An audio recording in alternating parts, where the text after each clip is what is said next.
Hello, this is Richard, the Fear Merchant, host of the Bizarre Cast, and you are listening to The Monster Guys.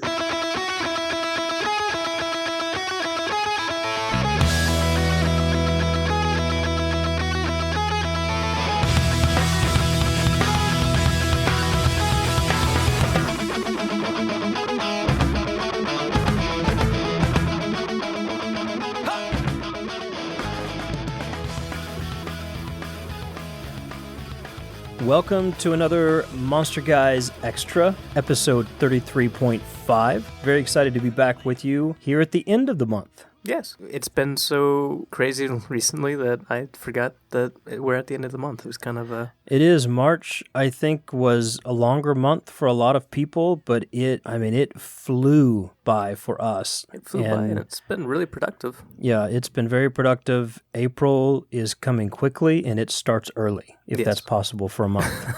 At least for us, it's starting early. We'll have this episode and then turn right around next week and have episode 34 of the Monster Guys podcast, followed by, obviously, our Fairy Tales podcast and our Yokai podcast right away. So we are Zooming right now. Zooming. I was going to say something else, but it didn't feel like it was going to come out right, so I backed off of that, and Zooming came to mind. I mean, it works. It certainly so I feels went like with Zooming. Today, Michael, we've got a very special guest who actually just a couple of weeks ago helped us out as guest narrator for our Fairy Tales podcast that posted the day before St. Patrick's Day. And I think a couple weeks before that, we were on his show. His name is Richard Martin. He is known as the Fear Merchant, and you can find him at the Fear Merchant Twitter handle. Look up him, just type in the Fear Merchant wherever you go, and you'll probably find Richard Martin working out of Dublin, Ireland.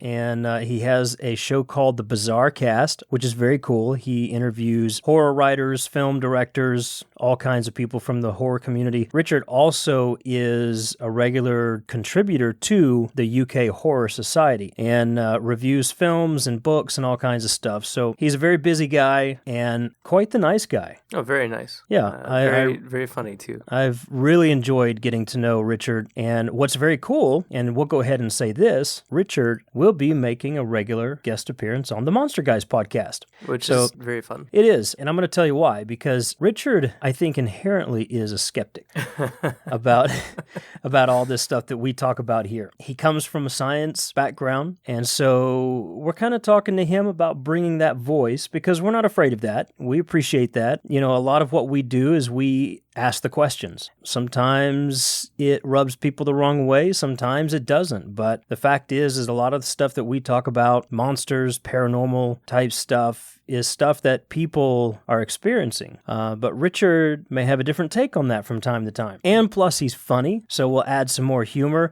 And I'm just going to say, really, the kicker for me is that Irish accent. I knew you were going to say that.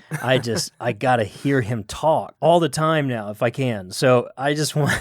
With what he would call the smooth, sexy Irish radio voice. Oh, he is so smooth and sexy. You're going to hear that in just a minute. And so I love listening to him talk. As one from Irish heritage, I want to hear more of that. And you know what? I think we're going to be in Ireland soon, and Richard's going to show us the ropes over there. We're going to talk to Richard here in just a moment. We interview him about some things to do with horror, which is his specialty. And I think we talk a little bit about monsters. We had a good time talking to him about a few different things. And really, we just wanted you to get to know him a little bit better and find out more about Richard Martin, the Fear Merchant, and his show, The Bizarre Cast. And then after that, Michael, we're going to talk about a very interesting subject that we've been rolling around for quite some time now. And that subject is infrasound. Yes, something that we keep on coming across. Even when we're not looking for it, it seems to pop up in our research. I think we both decided it's just time to go ahead and tackle it a little bit. I think it's safe to say that this is a topic that we'll probably revisit even further beyond tonight, but definitely has my attention right now. Yeah, it certainly does. It keeps coming up, like you said, regularly in our conversations for some time now. We kind of put it on the back burner, and then we thought, no, we need to bring it out. And really what we're going to do is just kind of open the box up tonight. Then later on, I'm sure we'll touch on this subject more, especially with the interviews we have coming up in the next couple of months, and how it relates even more to the world of monsters, the paranormal, cryptids, and all that kind of stuff. So we've got a cool show tonight, and we do have a big surprise coming on the Monster Guys podcast in April, which again is just next week, and I can't say anything about it right now. I thought tonight was the night that we were allowed to talk about it. No, it's still kind of top secret, but it will be revealed next week in addition to that top secret kind of fun thing that we're going to reveal. We'll have a very special guest on that show as well, a guy that a lot of people will recognize. So very excited. There's a lot of good stuff happening here, and we appreciate you being along for the ride. For now, let's switch over and talk to our Irish friend, Richard Martin, the Fear Merchant.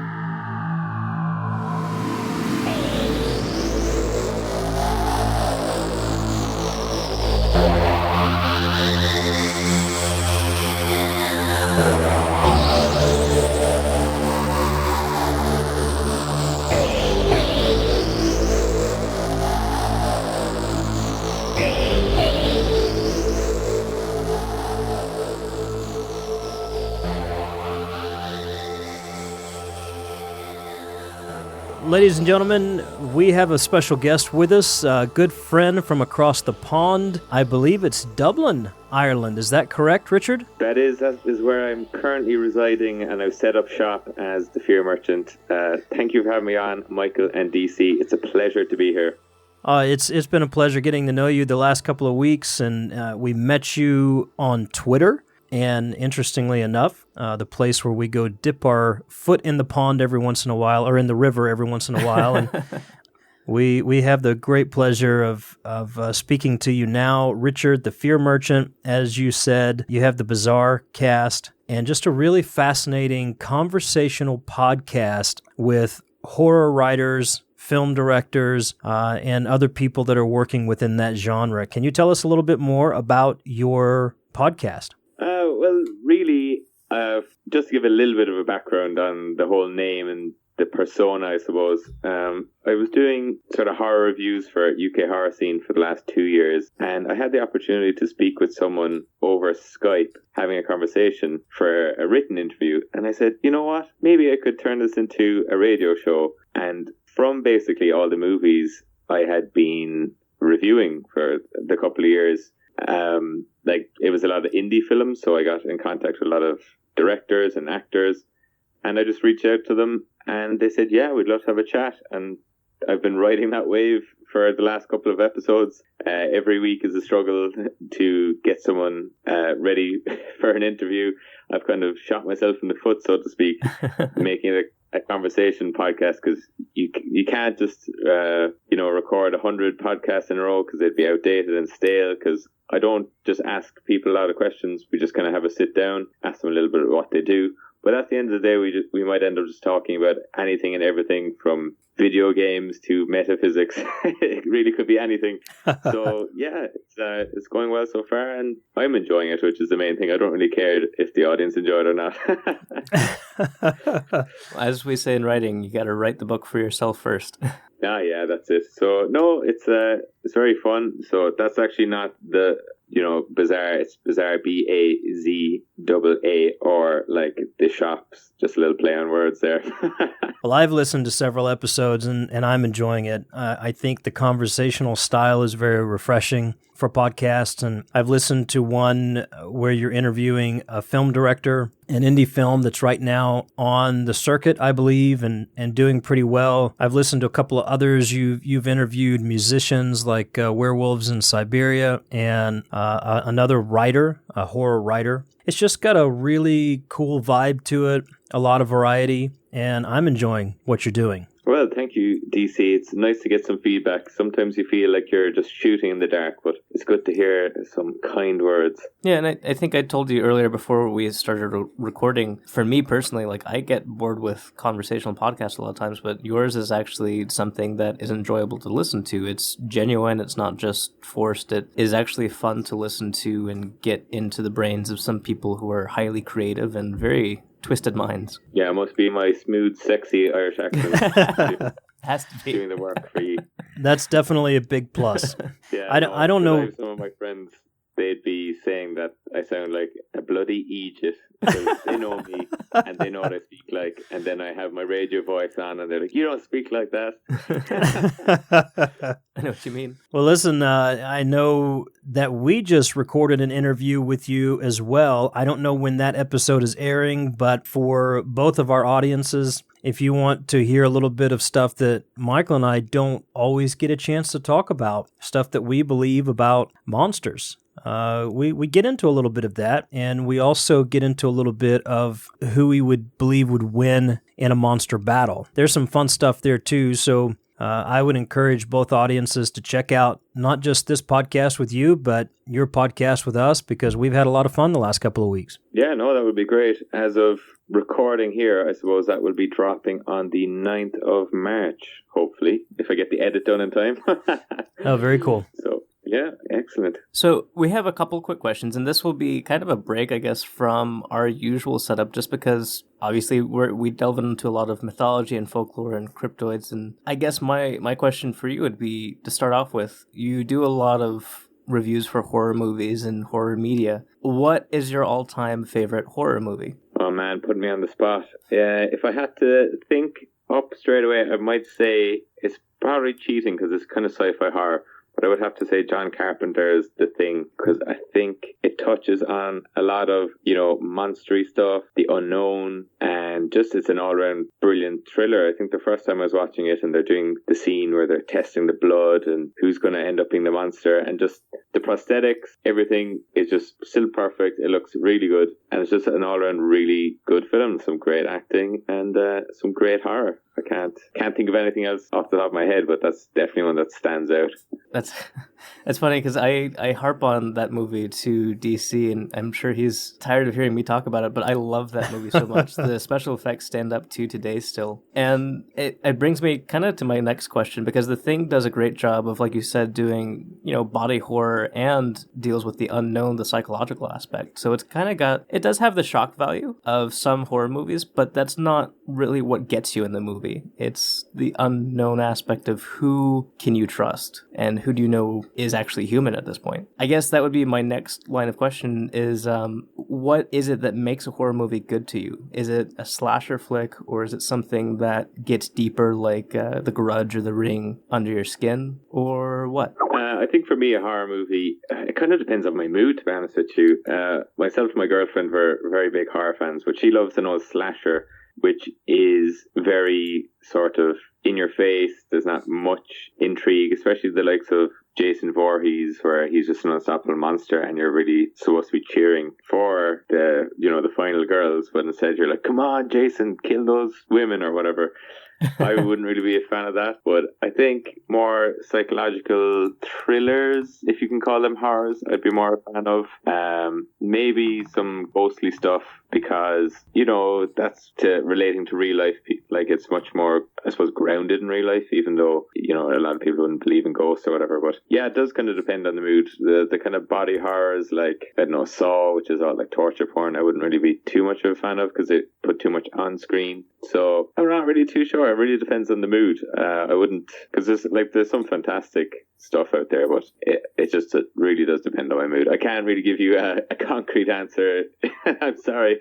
Hey, no worries. As horror fans ourselves, I understand that predicament. Richard, I've listened to a couple of your interviews with some directors and writers, like I said earlier, and you guys got into some conversation about the future of horror and the future of filmmaking with regards to the horror genre. You've been around it a lot. You do reviews of a lot of films and books and everything. Where do you see horror going next, particularly in film? But if you want to touch in literature or any other aspect, where do you see this genre going next? And part B to that question might be, where should it go next in order to keep its audience engaged? Well, there's a lot of layers now to that question. But I've only recently been dipping my toe into horror literature and fiction, so I can't really comment too much on that. But I have been watching lots of movies and playing lots of kind of spooky games, as you might say. I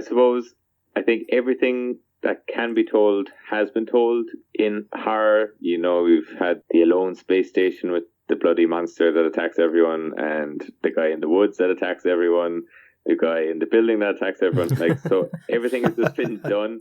I think video games is somewhere where I think we can expand a little bit more, because it's not presented to you. It's more so you have to drive the story. So it's more immersive in that respect. And I think it's a lot more chilling.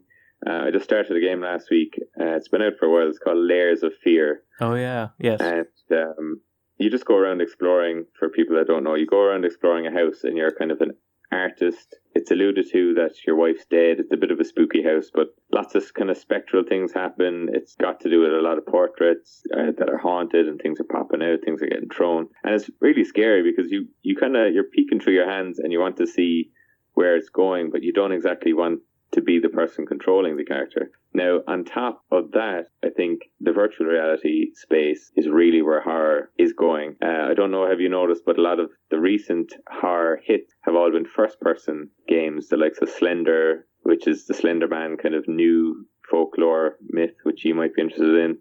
Layers of Fear, as I mentioned, there's a few ones, Scorn and Agony coming out. There was that PT game with Guillermo del Toro that got cancelled. Sadly.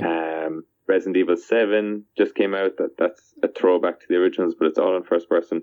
So I think all these immersive horror experiences is really where things can take off. And especially once things maybe get a little bit more tactile, kind of more body horror stuff, I think where there's this one, as I just mentioned, I think it's called Scorn or Agony. It's one of the two, but it's kind of, like organic alien kind of constructs, where it's like a living spaceship, and it's all, that kind of like porous. Yeah, that one's Scorn. Very H.R. Geiger. Yes, I couldn't think of the name. H.R. Geiger kind of stuff, which really freaks me out. I have a very hard time, if anyone has like boils or maggots on their skin, and it's all that like moist holes. I don't know what the right word is, but that freaks me the fuck out. That's perfect. Just to go back to your question, I think definitely VR is where horror is going, because I think you, at the end of the day, get to tell the story as opposed to a predetermined story, which everyone has heard before. So give someone the play space and let them run free and shit their pants in some corner of the virtual room. When I was getting into survival horror games as a teenager, part of the benefit was that I could pause the game and be across the room from my TV screen. But as more games move to the PC, and games like Agony and Scorn, like you talked about, come out, and they're pushing the whole VR thing, it gets harder to... I mean, you can still pause the game most of the time, but it gets harder as the screen is right there in front of you, and you feel like you're in that position. Oh, of course, and I always tell myself, it's only a game, like, you can't get hurt, but you have to just kind of let go and get immersed. Otherwise, there's no point in sort of appreciating art or anything. You end up like singing or shouting, or you're like, la la la la la, like turn on the lights or do something. But you have to keep going. But those people that, they, turn off the lights, they have the headphones in, like 5.1 surround sound. I couldn't do it. I'd be having a panic attack. But it's great, because I think, horror especially is one of the more primal sort of things that you can experience, because it goes back to fear. And fear is like one of the most primal instincts, probably the initial instinct of them all, is to run away from the threat and to survive. And I think that's why horror is so popular, because things that are so simple are like very engaging, like a man with a knife and you can't see his face, is terrifying. So I think that's why I enjoy horror a lot anyway. Yeah, I agree. I think anytime we go back to those core elements of our humanity, we do our very best in terms of entertainment and exploration. So I would agree with you there. One of my favorite YouTubers, Michael from Vsauce, does an episode. Oh, yes, he's great. Yeah. He's fantastic. Have you seen his episode, Why Are Things Creepy? I probably have. It's all about kind of the uncanny valley and stuff, isn't it? Yes. And he touches a little bit on horror movies and roller coasters and talks about how you get the same rush the same adrenaline rush and the same mix of chemicals and emotions from sitting in the theater watching a horror movie as you do on a roller coaster. And it's something that a lot of, some people just don't like it, but a lot of people, I think the grand majority, really enjoy that rush of feelings and that release of chemicals that we get from that experience. Yeah, big time. And I mean, that's the draw. Like, it's something you can turn off and, put it to one side and you're like, yeah, I just had my little dose. But if someone is running around your house with a knife, you'd be like, oh, Jesus, I can't pause this. I'm going to die. Yeah. Like, that's a lot scarier. And people like to shite on saying, oh, yeah, like, I'd take on anything now. But if something's real and in the flesh, that's when it's most terrifying. And I think going back to my point of VR being the next step, I think it's, bringing us ever and ever closer to nearly having a real horrifying experience without actually being there. I would point out, I don't know if you've listened very far back into our episodes on the Monster Guys podcast, but I believe December, Michael, or January, maybe it was as far back as November, we did an episode with Ballistic Interactive. I don't know if you've heard of those guys. They're out of Australia, and they're producing a game right now called Hell Hunter. And part of the game was actually inspired by our episode on the Wendigo from last year, but it literally is about a guy that is tracking down monsters of all kinds, demons and skinwalkers and almost Lovecraftian type beasts and enormous life-size spiders, but they're doing just a fantastic job with that game. You might check them out. Michael, you could probably talk more about the critical elements of that game and what it's all about, but you guys are talking about gaming and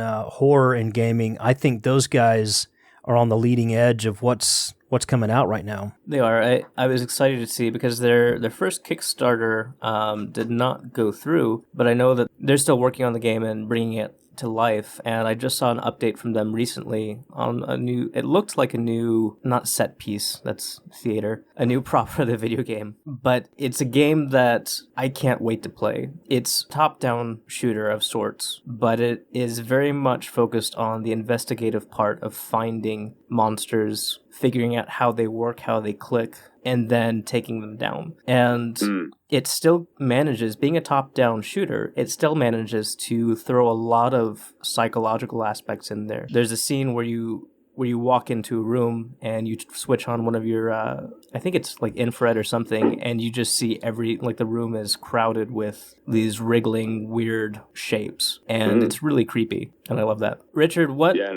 being immersed in media as you are, what is the next big, or maybe next small unknown horror movie or project that you're looking forward to coming out soon? Oh man, well, I wouldn't say that it's a small or unknown project, but I've really been eyeballing Alien Covenant for the last kind of 2 years or since it was getting announced, but sadly it's looking just like a rehash of a lot of the old stuff, so that's a bit disappointing. And then maybe the Saw franchise is getting a sort of rebooted / continued this year, and you see, I'm not really too sure. There's so much stuff coming out that things are coming and going and getting cancelled that it's very easy to miss stuff these days. As we mentioned earlier in the night on our little recording, sort of there's too much information out there to get to everything, There's too much. Well, I'm going to put you on the spot now and take you a little bit out of your element and ask you a question. Go for it. Yeah, this month we did an interview with a gentleman, Vic Cundiff, who hosts Dogmen Encounters Radio. We talked to you a little bit on your podcast about monsters and Bigfoot to aliens to chupacabras or chimichangas or whatever it was that you called it. So I want to ask you, with regards to monsters in our world, whether it be cryptids or aliens or whatever, where do you stand on this? What do you believe? Do you believe we're dealing with real creatures and people having very real experiences with flesh and blood animals? Or do you believe it's psychological, that it's spiritual, emotional? Where do you stand on this kind of stuff? Right. I would be the eternal skeptic. I have a background in science, so I'm all about kind of truth seeking. And I just don't think the evidence really stacks up for these things in sort of a physical aspect. But I would say maybe it's trying to fill a sort of a spiritual void, which I think the information society that we live in is sort of, the gap is widening and people are trying to fill it with something that's a little bit unknown that they can't really explain.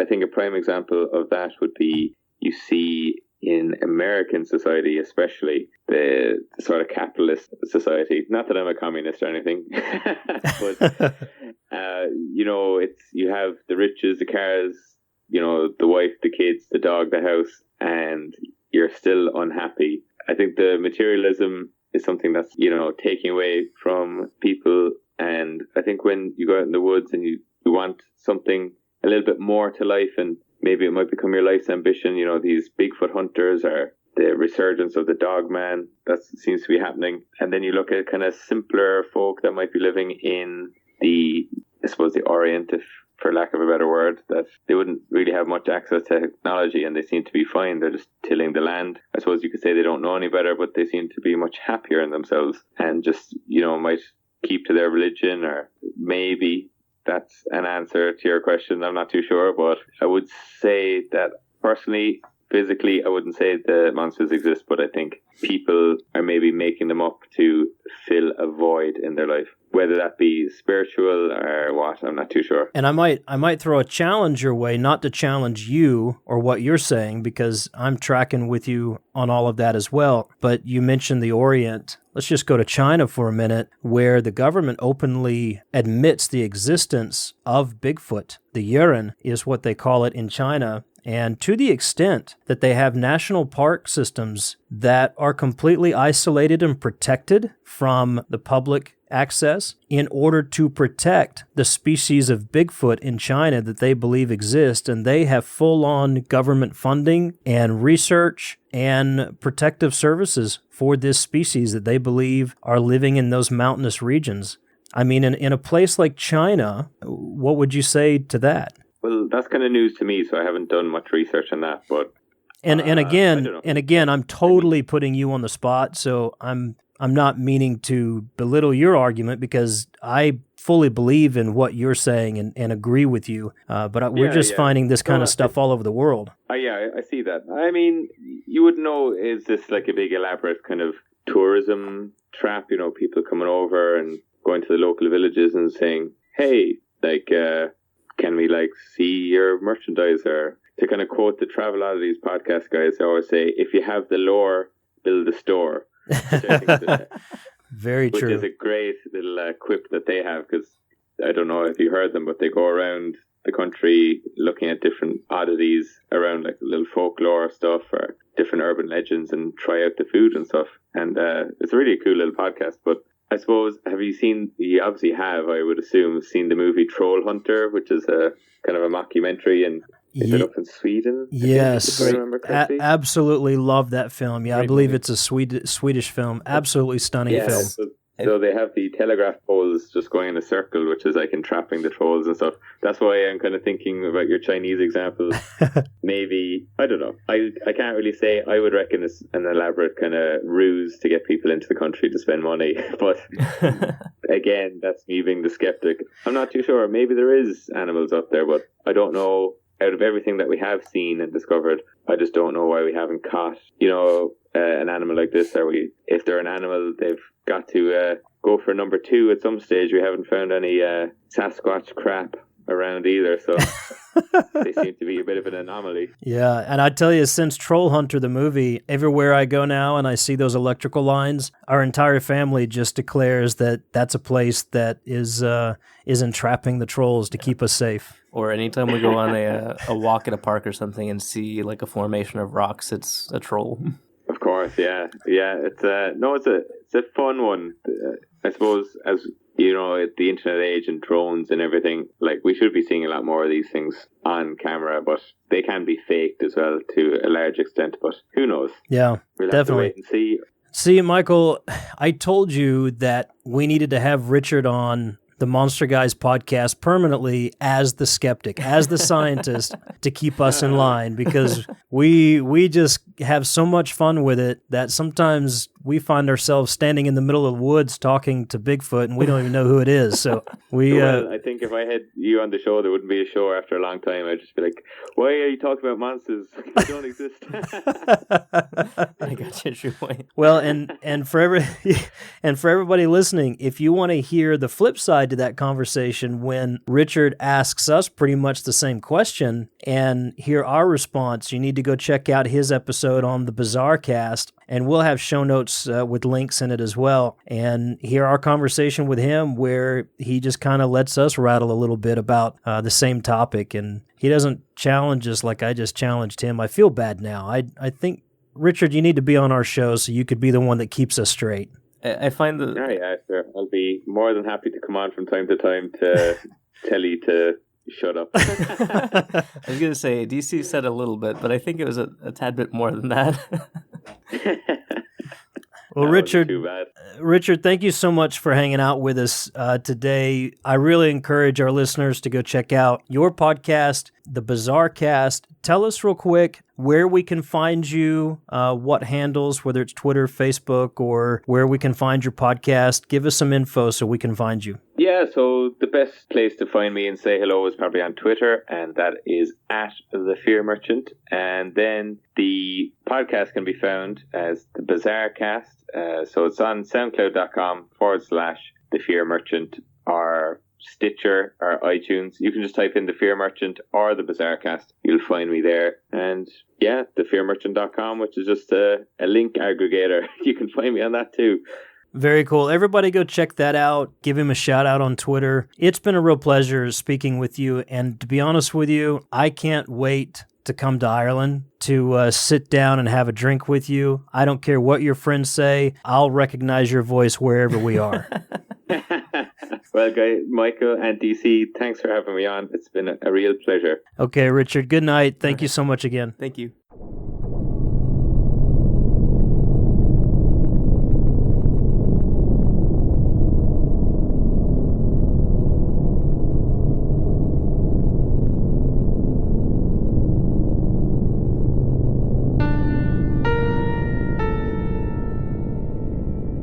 Very cool to talk to Richard Martin, the Fear Merchant. Michael, let's talk about infrasound. And by the way, let me set this up. You may or may not, it depends on how the editing goes and how crazy it gets out there, but we're in the middle of a storm right now. All I hear is heavy wind and rain. There's talks of possible tornadoes in our area tonight, so we're kind of hunkered down a little bit here in this setup and just going to go with it. You may hear from time to time some pretty crazy wind activity. Sometimes it sounds like it's literally coming through this room right now. Yeah, once again, it's a spooky night for recording. The walls and the floor are creaking, and you can hear the rain pelt the ceiling every once in a while. It's funny that this is happening tonight. Storms are actually relevant to the topic of infrasound. Yeah. Heavy storms can cause infrasound, and we'll get more into one study that took place back in, I believe, 1968.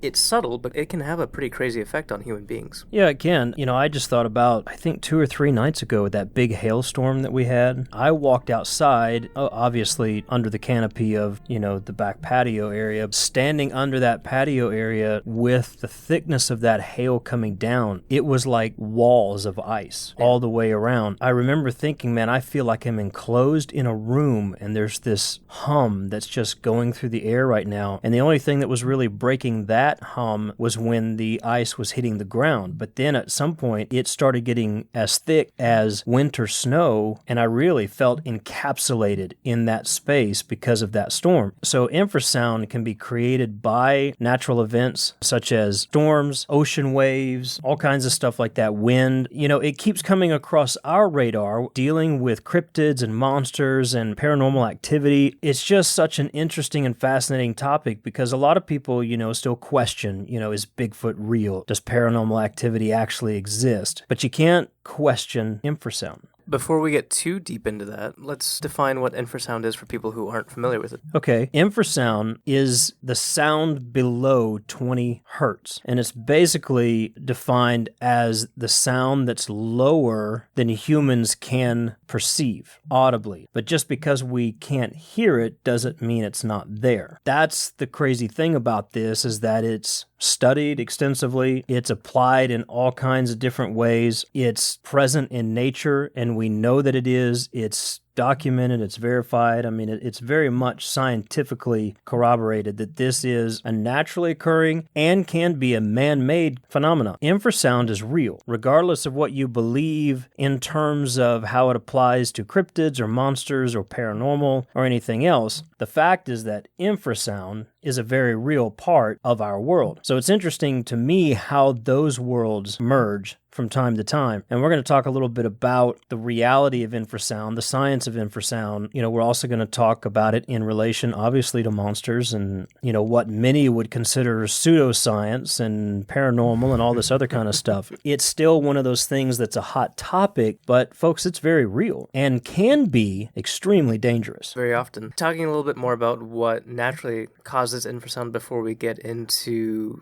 the more crazy paranormal talk. Right. Which to me is as normal as the rest of it. It is, but sometimes it's very... But that's why we're called the monster guys. True. But anyways, so you had mentioned, storms earlier and ocean waves. I do want to mention that earthquakes, I think the frequency, the hertz that they go through are, I think, 0 to 35, if I remember correctly. So a lot of that is infrasound. Like a lot of the frequency that it puts off can be described as infrasound. Yeah, and we talked about that last week a bit because we're basically earthquake capital of the world around here these days. Yeah. Everybody thinks that we're Tornado Alley. I got news for you. There's more tornadoes on the East Coast than there are here, and this is earthquake land over here. So we talked about how a lot of times we can't hear an earthquake, but we can feel it. Yeah. And sometimes you feel it before you hear it. Sometimes you just feel it and you never hear it, depending on, what that earthquake, how severe it is. But we feel a lot of earthquake around here. Yeah. And we do hear some, but it's a pretty powerful experience. So you have those natural phenomena that happen. You also have animals that they, just like we can sense infrasound from time to time, they are more attuned to that, and they actually can produce that as well. They use it as communication a lot of times. Some of the more notable examples being elephants and whales. There are others like alligators that use it as well. Tigers, I believe, part of their roar actually has infrasound laced in it, and their roar, that bit of infrasound, is actually something that helps terrify their prey into submission. But creatures like whales and elephants use infrasound to warn each other. They also pick up on it from earthquakes and other, natural disasters and things a lot faster than we do. A lot of people believe that the reason you see some creatures running or fleeing before something big hits is because they've picked up on that before we can ever perceive it. Yeah, like elephants can stomp the ground and communicate by creating infrasound to other elephants that may be some distance away. Right. It's a pounding of the earth where they send that inaudible sound to other parts of the herd and communicate with them. And one of the cool things, and I think this is important. Which is so freaking awesome. I think this is important to the rest of our I talk. want you and me to go outside and pound the earth and see if we can, apparently begin to communicate with each other across the field or something. We were listening to an interview with a scientist and a NASA engineer, and he was talking about how turkeys can produce this rumbling in the earth, too. Yep. And that's pretty crazy to think of this strange little bird doing it. I mean, turkeys are scary as it is, but... Well, and turkeys are big birds, but you wouldn't think that they would be powerful enough to shake the earth and communicate that way, but they do. It's important to note that infrasound is dull. The higher you go in frequency, the higher you go in hertz, the clearer the message becomes, and the more complex the sound can become. So being that low, infrasound is noted as being very... not dull, but very, blurry almost. Right. And I'm going to bring up that in application with regards to a story about Sasquatch and Dogmen in just a little bit. I don't want to get ahead of that right now, but that was a very interesting correlation for me. The higher you go, the more complex you go, but the shorter the range is. Whereas with infrasound, the blurrier the message becomes, if you will, but the farther the message is carried and the better it is at going around obstacles. animals. So if you're in a landscape that, is thick jungle or a rocky area and you're trying to communicate with the rest of your pack or something, then, it's easy to just send out that infrasound burst, if you will, and communicate a quick message. So it's something that animals will use to quickly and reliably get a hold of each other and basically communicate short messages. So that's pretty cool, and that actually has application to some of the stuff that we'll be talking about going from here. I would also like to point out that people use infrasound to measure earthquakes, so it has some good practical uses for us as well. But, that's kind of where some of the naturally occurring infrasound takes place. Infrasound has always been, or maybe not always been, but at least since around the 1960s, it's been a hot topic of the scientific community and seems to border in the almost like the mad scientist territory. Yeah, I personally think that death metal bands use infrasound in their music. I think they tune those suckers down really low and then got some serious metal going on. It's true, actually. And, a lot of horror movies use it, too. A lot of horror movie soundtracks will use it. Yes, and a lot of filmmakers have attempted to use it or do use it in their sounds that they use, the sound effects in their soundtracks. And we were talking about even how Walt Disney had attempted to use infrasound in some of his films. And I guess he did, and he kind of got in trouble for doing so and was told to stop, basically. And I'm sure he stopped for a time, but I'm sure companies still do it to this day. But entertainment aside, going back to the 1960s again, you had a guy named Dr. Cavoretto, I believe, who was a Russian-born French scientist who he and his research team, I think they were a robotics team of scientists, they, I believe, accidentally discovered infrasound happening in their laboratory, and it caused a lot of their team to kind of experience some pretty negative effects. And so Cavoretto kind of went nuts and started thinking up all of these different weaponized applications. And like I said, some of it was kind of shot down as being too fantastical. But these ideas of using infrasound in the military and in other strange applications still carry on through this day. Yeah, so we've got a lot of naturally occurring infrasound in the world, and we have man-made creation as well. A noted story that many people talk about with regards to infrasound is about a guy named Vic Tandy of Coventry University who was working in his own laboratory, and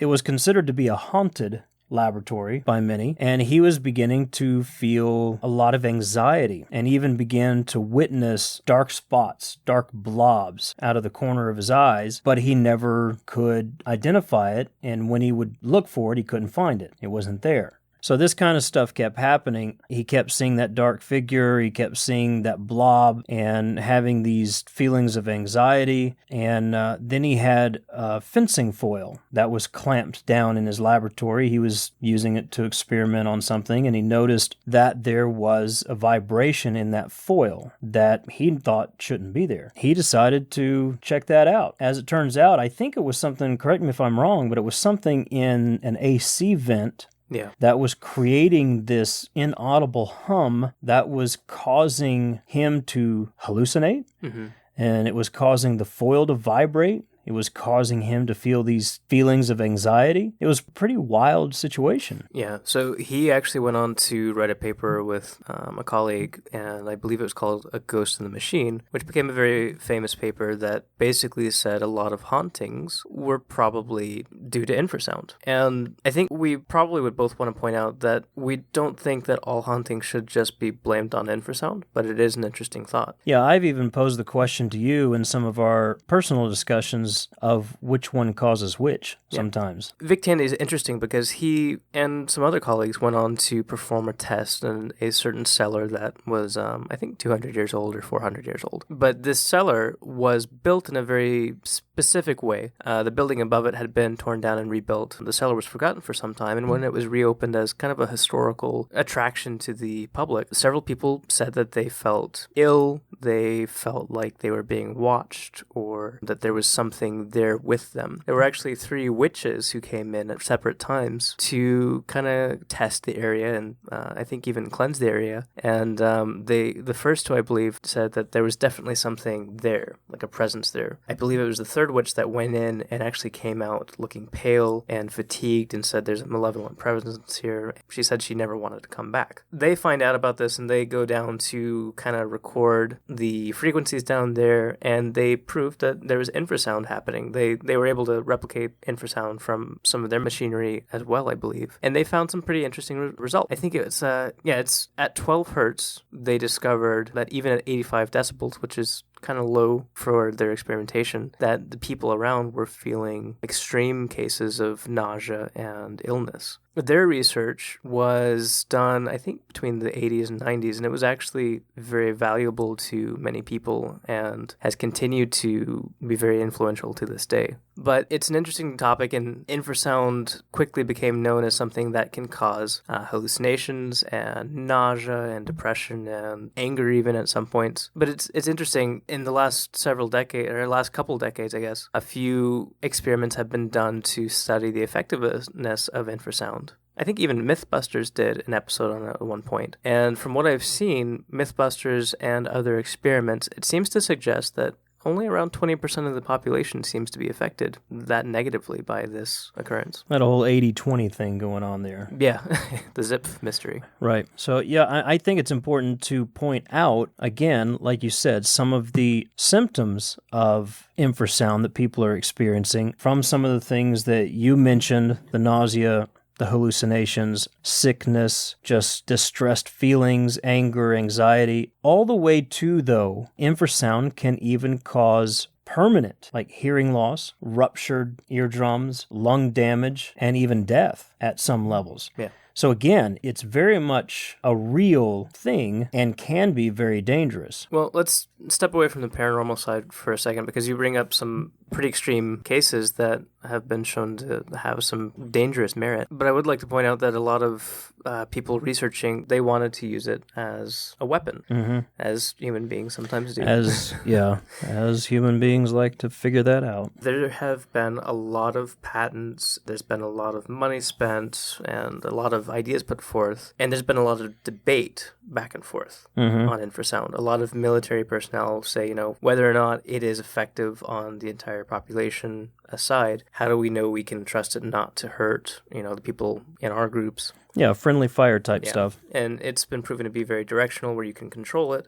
In 1999, Maxwell Technologies applied a patent for an infrasound weapon, and I don't know where it's gone since then, because this was, almost 2 decades ago at this point, but their weapon was able to affect people up to 100 meters away, and at 185 decibels, it could rupture eardrums. At 200 decibels, it could rupture or cause injury to the lungs. And at 220 decibels, it could cause outright death, like you had said before. Very scary implications. Now, that was a patent. More on things that we've actually seen and experienced. There was a recent court case that was opened up, and I believe this was after a protest that happened in the city of Pittsburgh. Yeah, I wondered if you're going to bring that one up. Yeah, this is actually a hot topic, and I don't want to spend too much time because it's frustrating to see, and there are people on both sides of the fence that have their say. Yeah, this topic can, by the way, become very politically charged, and we don't want to go there. Politics is something we typically avoid. Yeah. Unless you piss me off. But even then, I'll try to blame a monster or something. Well, I mean, it's not too far off. Okay, so there's a device called the LRAD, or the Long Range Acoustic Device. This device has been used by law enforcement in several different protests at this point. Back in 2011, there was a case called Piper versus the city of Pittsburgh, in which a Dr. Piper, a woman, I believe she was either an innocent bystander walking through, or she was part of the protest group, I can't remember. But whatever happened, basically this device was aimed in her direction by four what the court case calls John Does. And here's an excerpt as far as what she experienced. When the LRAD was activated, plaintiff suffered immediate pain in her ears and she became nauseous and dizzy. She developed a severe headache. She was forced to sit down and was unable to walk. When the LRAD was activated, plaintiff was an innocent bystander and was lawfully and properly exercising her rights and privileges to be on or about the streets and sidewalks of the city of Pittsburgh. As a foreseeable and direct result of the actions of the defendants, John Does number 1, number 2, number 3, and number 4, as described above, plaintiff suffered injuries including permanent hearing, nerve loss, tinnitus, barotrauma, left ear pain and fluid drainage, headaches, dizziness, nausea, and physical pain and suffering. It goes on to say that the effects that she experienced could very well be permanent, which is kind of sad and frustrating to hear. Whether or not, it's an effective tool, it's kind of a scary thing. But moving on from that, it has some pretty serious application. Kind of taking it back to our topics of interest, we can see from what has been man-made and used, infrasound can be directed pretty accurately, almost laser-like precision, and it can cause some severe emotions and injuries. So one thing that we'll be talking about pretty soon, I've been really interested in recently, is the Mothman. In several of those sightings, some of these similar feelings have been described. The Mothman has this aura about him, so some people say, that seems to cause feelings of depression or just sadness where they weren't feeling that before. Yeah, but we get that with a myriad of creatures and encounters that people relay, from Sasquatch to Dogmen, Black-Eyed Kids. We'll be talking about them very soon on the show. All kind of experiences that people are having with a myriad of monsters or paranormal encounters, so to say, are laced pretty heavily with the infrasound phenomenon. And that's what a lot of people are putting forth and saying. And like we said earlier, there's been a lot of debate back and forth, but I think that it's a pretty good possibility. The reason I do bring up the Mothman is a few specific cases talk about how there almost seem to be pockets of infrasound that people walk into and feel those sudden emotions and that pressure. Recently, there was a group that, did a kind of a traveling show that would go city to city. Basically, they had a setup where they would clear the room of the chairs. They'd push the chairs to the back of the room, I should say. And with their sound equipment, they would create in the dead center of the room a pocket of infrasound that you could walk into. I'm not sure I'd want to walk into that center. I don't think I would want to either.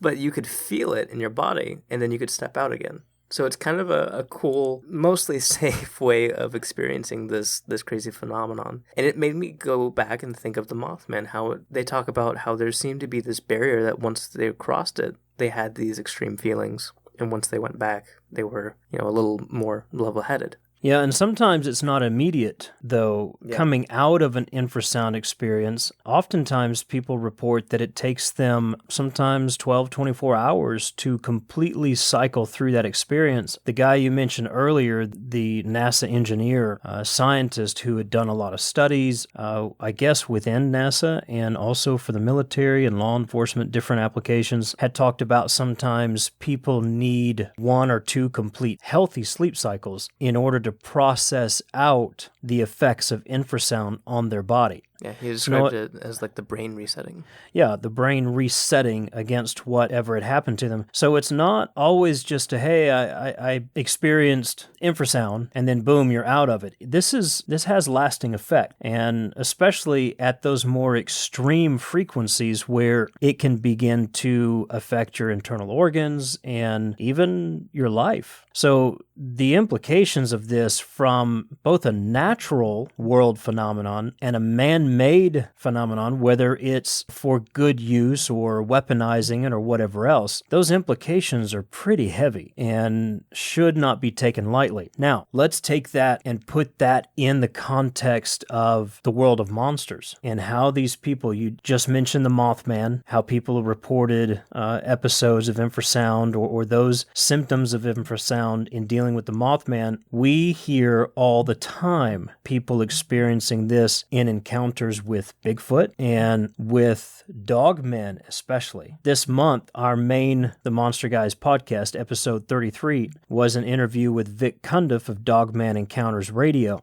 If you listen to the stories that people are sharing with him, and he has a very well-produced show, it's just a great forum for people to tell stories. If you listen to these stories, I honestly don't remember an episode where this experience is not very real and present in an encounter with Dogmen. People experience a deep-seated fear, heavy anxiety, sometimes physical manifestations like sweating or nausea or vomiting, sickness, hallucinations, feeling like literally they've walked through a portal and they don't know where they are anymore. Their feeling of being lost, then later on figuring out where they were. I mean, the list goes on as far as what people are experiencing, but it seems to be almost every encounter with Dogman that people are experiencing a very deep level of infrasound experience that purportedly is coming from that creature as a warning to whoever is in its presence. Now, people have also reported that with Sasquatch. We've heard a lot of stories from people about coming into contact with Sasquatch and not being as violent or angry, but still a warning that maybe you're a little bit too close. And there have been some people who've said, I felt in danger. I felt like if I didn't get out of there that my life was done. Just this very deep and almost spiritual sense of fear and anxiety and dread, an unspeakable dread that overcomes people. And you were talking about, before the show tonight, one kind of extraordinary case of a woman who was very much usually the opposite. She was a bright and bubbly person. And yeah,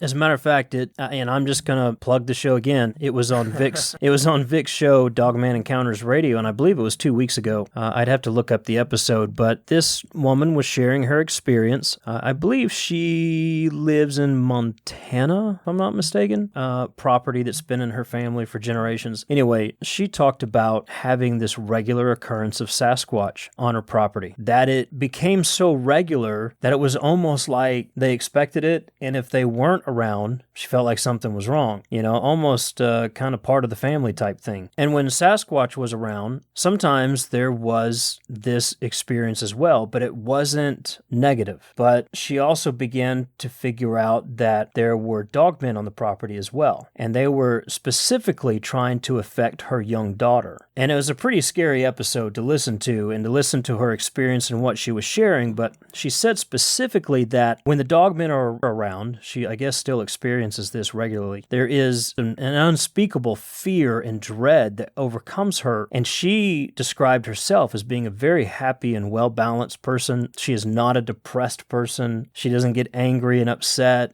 She's not really affected by that kind of emotion very often, but when the dogmen are around, it's almost always present, and it's instant, and it's heavy. Now, she also shared a very interesting conversation again, what this woman was experiencing. She felt like the Sasquatch were trying to benefit their family almost in the way of being protectors against the dogmen, and having a presence there minimized the dogmen's presence on the property. But there was still a lot of conflicting experiences between those two creatures or those two entities on her property. But specifically, and this is what really got me about this conversation with this lady, and again, please go check it out. It's fascinating all to itself, regardless of what you believe. It is really interesting conversation, because she said, and I don't know the correlation here, we need to dig deeper on this one, but that when Sasquatch was around, she felt like she was experiencing something called mind speak. And I've heard that term before, where it's almost like you're getting communication, psychic communication from that creature or from that experience. She believed that Sasquatch was communicating with her psychically through what is termed as mind speak, which I believe is different than infrasound, but it may have a correlation. And when the dogmen were around, she was experiencing this deep-seated fear, anxiety, and dread and everything. And it was interesting because earlier you talked about how some of those frequencies dealing with infrasound, it's a little blurry. It's not clear communication. Well, when you think about how she described the communication that Sasquatch was speaking to her with, she said it wasn't like I was getting clear sentences, or I wasn't getting a clear message, specific words. It was more like a concept or an idea. But she said that concept, that idea, I understood what it meant. So it was communicating to me, even though it wouldn't be a sentence like you and I are speaking to each other, I still understood what I was supposed to understand. Whereas the dogman was just clearly a very deep emotional, and what she described very much a spiritual experience almost with those creatures. So this whole thing with mind speak, with infrasound, whether you're talking about it from a natural wonder, the elephants and the whales and the ocean waves and the wind that's blowing around our room right now, that may or may not be freaking us out because it's so heavy at times, to man-made applications, whether it's a fan or an AC vent that's gone bad that causes vibrations in a room, or if you jump over into the world of monsters, of cryptids, of paranormal activity, and you look at the effects on individuals with the experiences they're having there. This is a pretty powerful and wide range topic. It is, and I think part of the mystery is that we still can't hear it. You know, we can record it with instruments, we can feel it in our organs and our bones sometimes, but it's not like something can just create infrasound and we can pick it up with our ears. So it's something that is still somewhat out of reach for us, at least for those of us without the right headphones. You know, before this episode, for the last half of a week, I've had a couple tracks set aside that have infrasound laced in there, and I wanted to kind of listen to it and experience it for myself. I know at some point, I think we've all experienced it in small doses with, you know, earthquakes or storms or whatnot, Yeah. but it's not something that you would be able to pick out typically. So I wanted to, you know, have an experience that I could sit there and process and recognize as I was having it. What I didn't think of, because I'm not a sound engineer, is that I don't have headphones to produce anything below 20 hertz. Yeah, So- you have to have the right equipment to both produce it and or hear it. So if it's not coming at you naturally. I had a bit of a dummy moment, but all that to say, you know, it's still something of an enigma to us. It's something that we understand, but it's something that, you know, it's still mysterious and strange.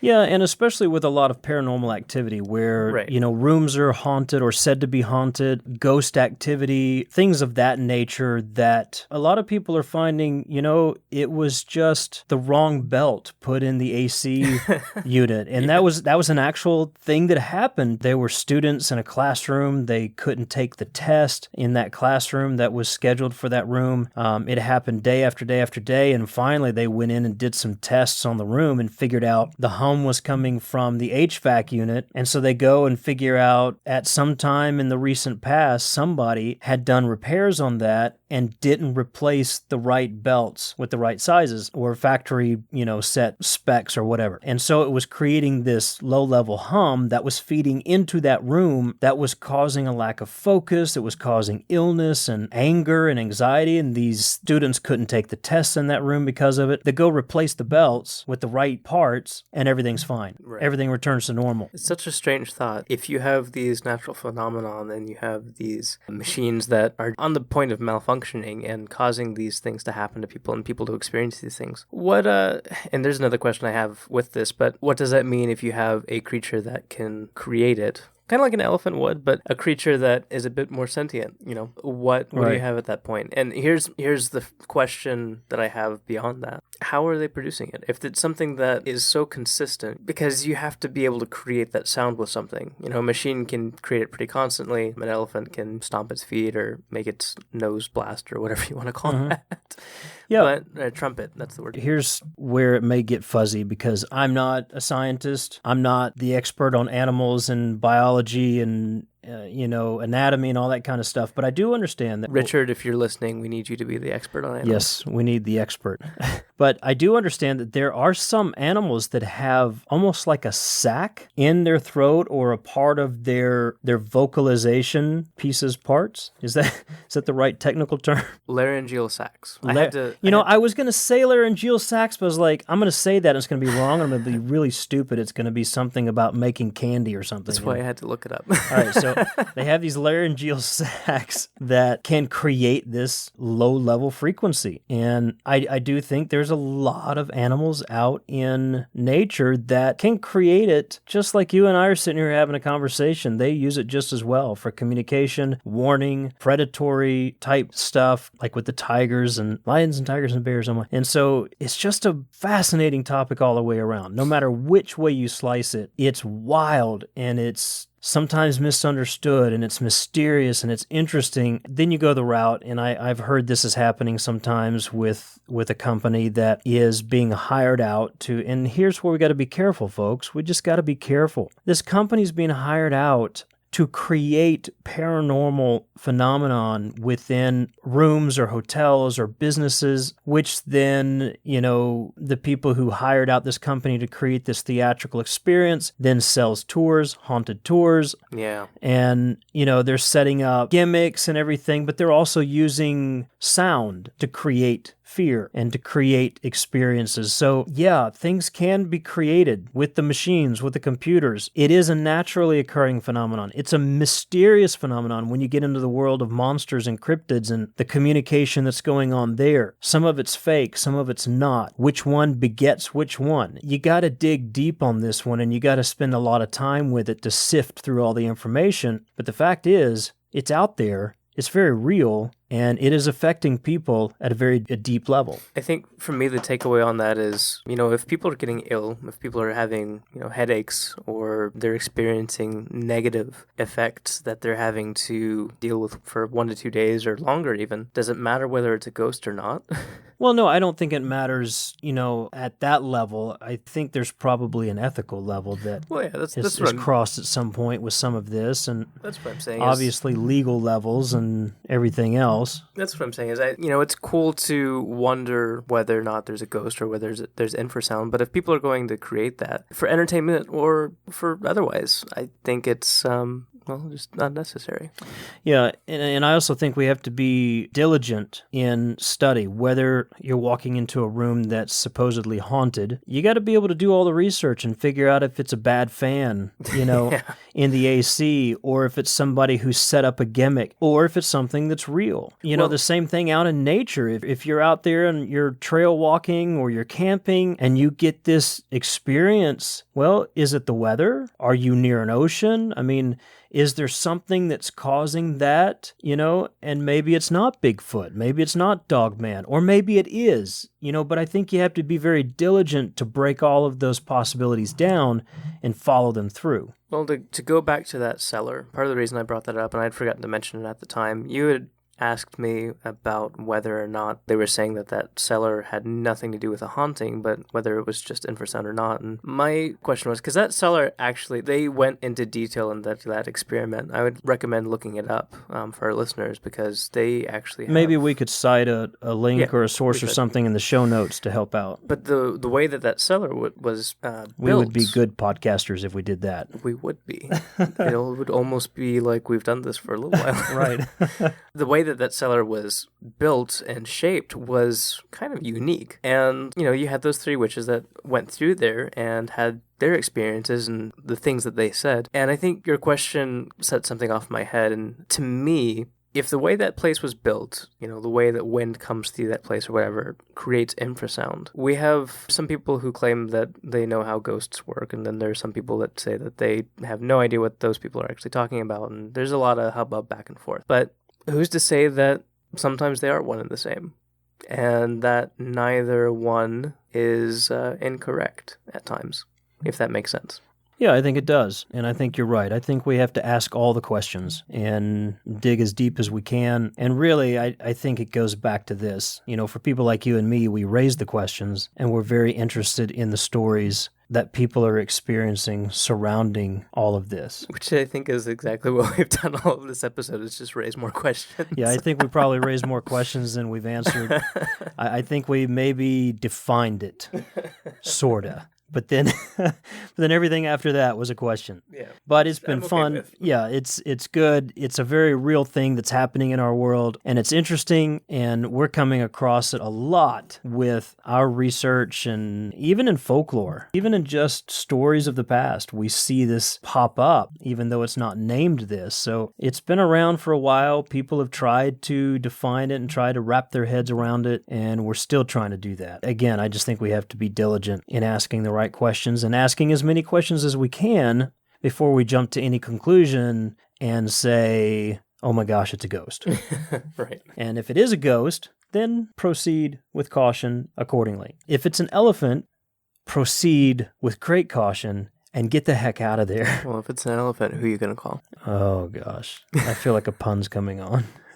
That was the joke. Oh, okay. That was the joke, ladies and gentlemen. Never mind. Ding, ding, ding. Thank you for hanging out with us tonight as we chit-chat about infrasound and got to meet Richard Martin, get to know him a little bit better earlier. Tune in just a few days. Like I said, April starts early for us, and we've got another very special guest right around the corner. As always, you can find us at themonsterguys.com. Chat with us on Twitter. Look us up on Facebook. You can find us at The Monster Guys just about anywhere. Also, if you wouldn't mind, please leave us a positive review on iTunes. It helps people find us, helps us get a little bit of visibility. We're having fun with this, and we'd love to share it with more people. In the meantime, take care, and I guess walk around with your ears covered all the time now to avoid any... That's not going to help. I guess it won't help. Never mind. Just be careful. All right, everybody. Have a wonderful night, and we'll see you here on the Monster Guys podcast again very soon. Good night. Good night.